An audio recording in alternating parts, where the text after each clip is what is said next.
Well, that's it for your news headlines today. We're going to send it over to John with these What's Trending Sunrise panel.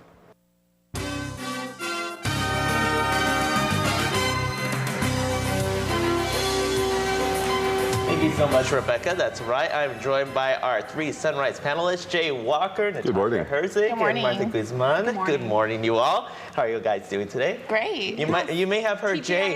Yeah, you may have heard Jay. He was sounding off already earlier, so he's very anxious to get to today's topic. So we're going to get the vocal pipes ready. me. Yeah, he's doing his warm-ups. All right, so we're going to go ahead and jump into the first one, which of course was the ban that was lifted on women in combat. So we're going to go ahead and talk about that. If we could roll some of the video right there. We have, the Pentagon had made this announcement this week where they said women can now serve on the front lines of war. They said their goal is to make it fair as can be for everyone, to give everyone the opportunity to serve on the front lines. So my question to you all is, now that this change has been made, do you think women should be included in a military draft? And would that be fair if they were? Well, that's what they want. Go ahead. Go ahead. Oh, if that's what they want, I mean, if a woman wants to be in the military, she wants to be on the front lines, and she, just like any man, can go through the basic training and show that they're a capable, able-bodied person to do it, and that's what that person wants to do. Yeah, and if they can and they sign up for the gig and say, I want to do that, then yeah, they should be drafted. Oh. I think it's pretty cut and dry. If they want to do it, why not? Mm-hmm. It's America, right? Mm-hmm. Well, I'm kind of torn because I do believe that women should have the same opportunity as men. I believe in gender equality. But at the same time, knowing that I'm a woman and that we are very emotional people, we are not physically capable of doing the same things as men, the majority of women. And there's a reason why other countries have tried it and it has not worked and they had to stop. I believe that the pregnancy rate will go up. There will be more sexual assaults. I didn't think of that. And for that, I don't think there will be a positive outcome. You take men and women, you put them into that situation, you're in a war zone, it's highly stressful, and you do things that you normally wouldn't do, and you're not thinking right. And I am not very traditional in my views most of the time, but I will say that the war zone is not where women belong for me.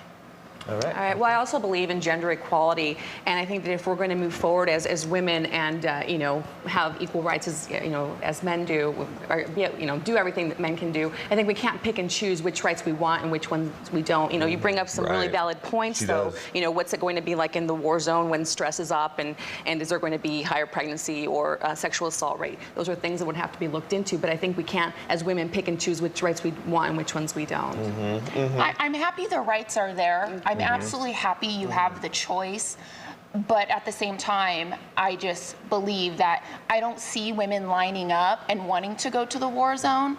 For those who want to, that's fine. I'm just saying it's not going to be this grandiose thing that everyone's thinking, yay, gender equality. I see it as gender equality, but at the same time, it's probably not the best decision for women to be in that situation. And just so you know, I've seen women that I would far more want next to me in a hole than some guys. There's some. I mean, obviously the number's smaller, but there are some women out there that are just no, absolutely. Yeah. But that's all I was. But at the same time, they're in a war zone situation, and you don't want that man thinking I have to protect that woman. And he's not focusing on the mission itself. Right. Yeah, I believe the Secretary of Defense said that everyone, not everyone is a combat, kind of person. So he said we want to give everyone at least the opportunity to be one. And they can serve in different capacities. They do. But they it was in Starship Troopers. Women were in there. That's right. Yeah, and they were kicking butt. They shouldn't be in the draft. They shouldn't be in the draft. All right. So there's our final say from our Sunrise panel. Be sure to stick with us because we'll be talking about the latest scandal, and it's affecting Beyonce. Yeah, that's right. Her lip sync rendition of the National Anthem at the president's inauguration. I can't wait to hear what the panel has to say about this. That's after the break.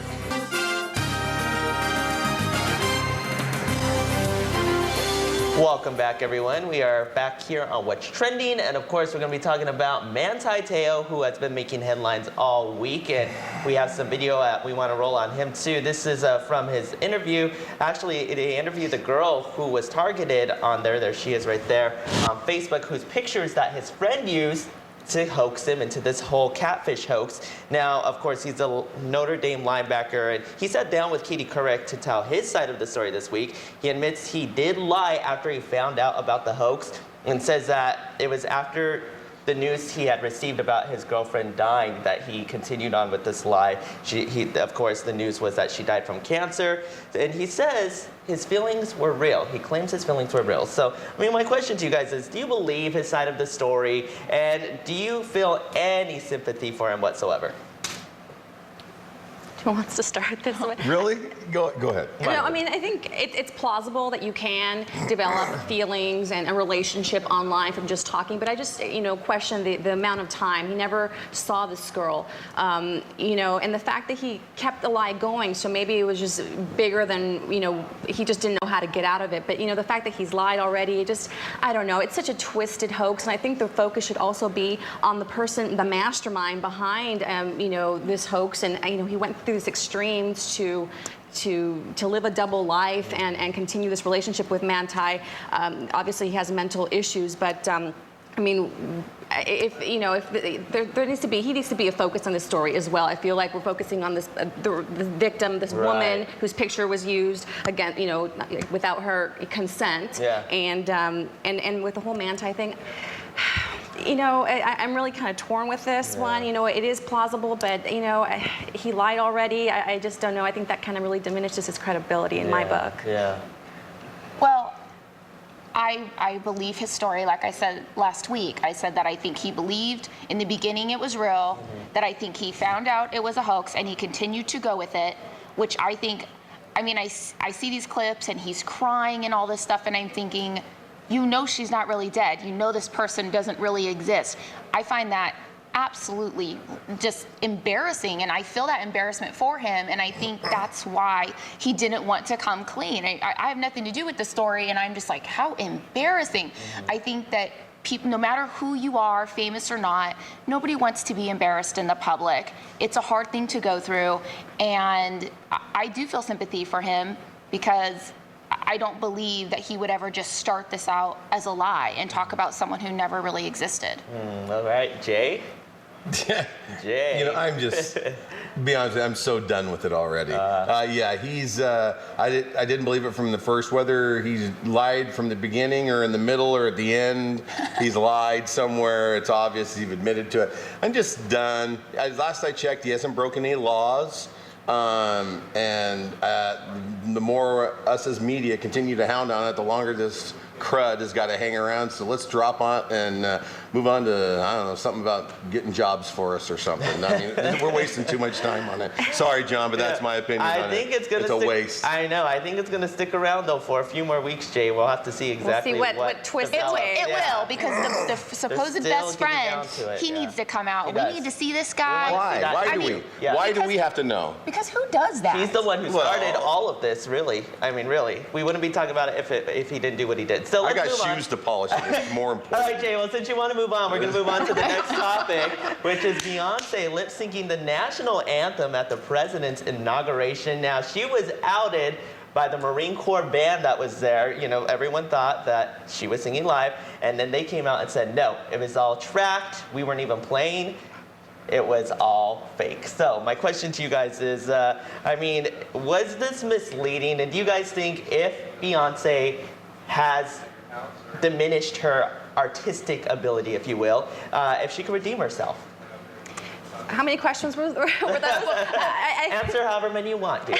Well, I think as a public, as a fan, I feel that, you feel a little betrayed when you find out that they didn't actually perform. I mean, this is the presidential inauguration. I heard that the reason she wasn't able to practice the weather, and also she'd been practicing for her Super Bowl performance, which didn't give her enough time. So I feel like, she's putting more practice into the Super Bowl than the actual presidential election. So I wonder what, the president's thoughts are on Yeah, that. I mean, as an artist, it kind of questions where were her priorities there. You got the Exactly. president, you got the Super Bowl. I mean, if you're Beyonce, I think you could do both. Yes, definitely. And you know, we all know she has a great artistic ability. Right. She's got a great voice.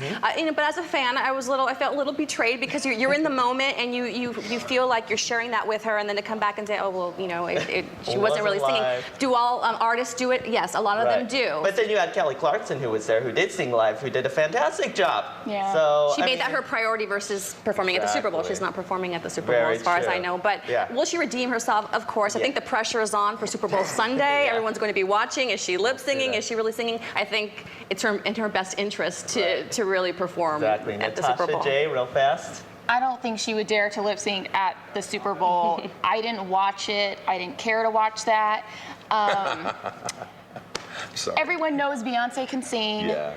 It is what it is. She probably thinks she's so famous now that she can pick and choose what she really puts the effort into, and that's what happens with stardom.